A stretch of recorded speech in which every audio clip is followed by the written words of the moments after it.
স্বাধীনতার ঘোষক শহীদ প্রেসিডেন্ট জিয়াউর রহমান যুদ্ধোত্তর বাংলাদেশে জাতীয়তাবাদী চেতনার ভিত্তিতে প্রতিষ্ঠা করেন বাংলাদেশ জাতীয়তাবাদী দল বিএনপি। বিএনপির মূল দর্শন ছিল বাংলাদেশী জাতীয়তাবাদ, বহুদলীয় গণতন্ত্র, আত্মনির্ভরশীলতা ও জনগণের অধিকার প্রতিষ্ঠা।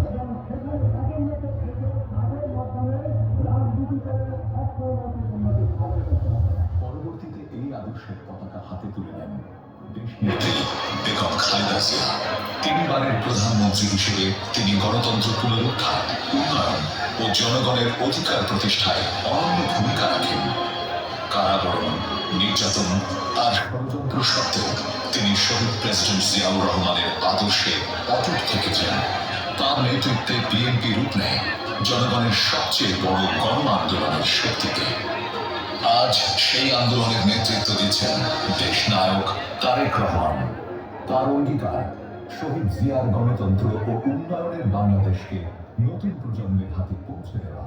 এই আদর্শেরই একজন নিবেদিত যোদ্ধা লক্ষ্মীপুরের কৃতি সন্তান শহীদউদ্দিন চৌধুরী অ্যানি। বাংলাদেশের অন্যতম বিখ্যাত জনপ্রিয় ছাত্রনেতা অ্যানি।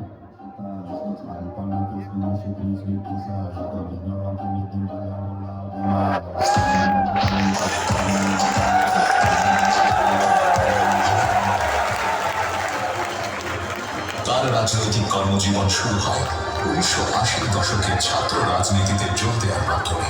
1990 সালে সর্বোচ্চ ভোটে ডাকসুর সদস্য নির্বাচিত হন।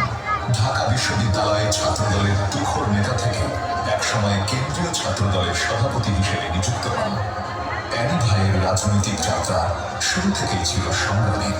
তিনি বিশ্বাস করতেন ছাত্র রাজনীতি শুধু নেতৃত্বের স্কুল নয়, এটি দেশের ভবিষ্যৎ নির্ধারণের মঞ্চ।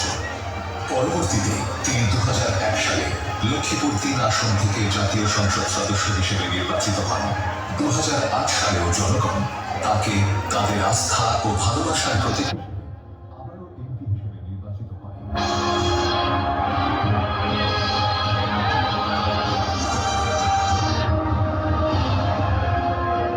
শিক্ষা, বিজ্ঞান ও প্রযুক্তি, বস্ত্র ও পাট, ত্রাণ ও দুর্যোগ ব্যবস্থাপনা, প্রতিটি সংসদীয় কমিটিতে তিনি সততা ও নিষ্ঠার সাথে কাজ করেছেন। অনেক বছর তিনি তার রাজনৈতিক জীবন উৎসর্গ করেছেন সাধারণ মানুষের অধিকার, উন্নয়ন আর ন্যায় বিচারের পক্ষে। কিন্তু এই দীর্ঘ পথ তাকে পাড়ি দিতে হয়েছে অনেক ত্যাগের মধ্য দিয়ে। ছাত্র রাজনীতির শুরু থেকে আজ পর্যন্ত মিথ্যা মামলা,